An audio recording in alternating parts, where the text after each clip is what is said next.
Sa isang maliit na baryo sa tabi ng dagat, may isang mangingisda na kilala sa tawag na Mang Berto.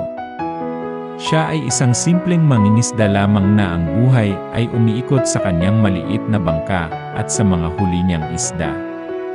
Sa kabila ng kanyang payak na pamumuhay, si Mang Berto ay may isang lihim na hindi alam ng sinuman sa kanilang baryo. Isang araw, habang siya ay naningisda sa malalim na bahagi ng dagat, napansin niya ang isang kakaibang bagay na lumulutang sa ibabaw ng tubig. Nang lapitan niya ito, natagpuan niya ang isang lumang kahon na yari sa kahoy. Sa kanyang pag-usisa, kinuha agad niya ito at isinampa sa kanyang bangka. Mabilis niyang binuksan ang kahon at sa hindi inaasahan bumungad sa kanyang harapan ang laman ng kahon. Maraming gintong barya at mamahaling alahas. Natuwa si Mang Berto sa kanyang nakita. Mayaman na ako, mayaman na ako.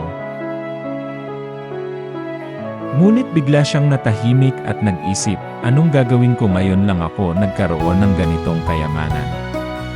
Kapag nalaman ng mga tao, baka gawan nila ako ng masama at kunin sa akin ang mga ito. Nagmamadaling umuwi si Berto sa kanyang maliit na bahay at doon niya tinago ang kahon na may lamang ginto at mamahaling alahas.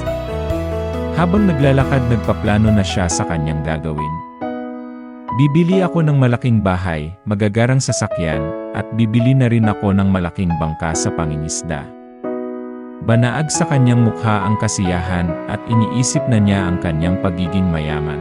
Sa kanyang paglalakad sa karamihan ng tao, may lumapit na matandang babae sa kanya at nagpakilala. Berto, nakikilala mo ba ako? Hindi po, ang sagot ni Mang Berto sa matandang babae. Nararamdaman ko ang kasiyahan ng iyong puso at alam kong matagal ka na rin nagdudusa sa kahirapan. Bihira ang pagkakataon na binigay sa iyo ngayon. Kaya gamitin mo ito sa mabuting pamamaraan na makatulong ka sa mga taong kapos sa pangangailangan. Pagkasabi ng lahat ng ito kay Berto, umalis ang matandang babae at naglaho.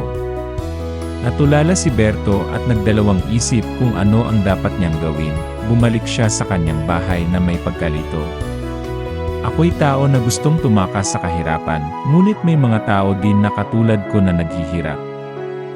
Tumahimik at nag-isip ng matagal si Berto, kalipas ang ilang araw. Naisip na ni Mang Berto ang kanyang plano. Nagdesisyon siyang tulungan ang mga tao sa kanilang baryo. Nagpatayo agad siya ng isang paaralan para sa mga bata na gustong mag-aral at nagbigay ng mga kagamitan sa mga mangingisda upang mapabuti ang kanilang huli. Nagtayo siya ng kooperatiba para sa pag-unlad ng pagsasaka at pangingisda. At dahil doon, unti-unting nagbago ang kanilang baryo. Ang mga tao ay nagkakaisa at nagtutulungan, at ang inggit ay napalitan ng pagkakaibigan. Ngunit hindi lahat ay natuwa sa kanyang desisyon. May ilan na nagalit at nagduda sa kanyang intensyon. Isang gabi, habang siya ay natutulog, may mga taong pumasok sa kanyang bahay at kinuha ang kanyang yaman. Nagising si Mang Berto sa ingay at nakita ang mga magnanakaw. Sa takot, siya ay tumakbo palabas at humingi ng tulong.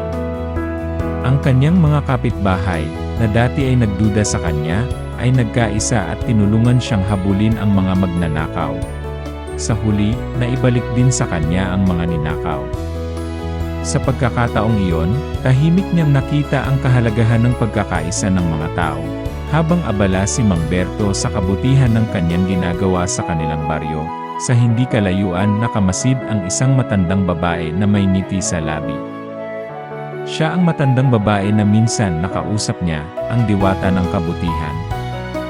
Sa kanyang kwento, natutunan ng mga tao na ang pera ay maaaring maging kasangkapan para sa kabutihan, ngunit ang tunay na halaga nito ay nasa mga ugnayan at pagmamahal ng tao sa isa't isa. Kung nagustuhan niyo ang kwento, paki-like, share, at mag-subscribe na rin kayo sa aking munting channel. Salamat po.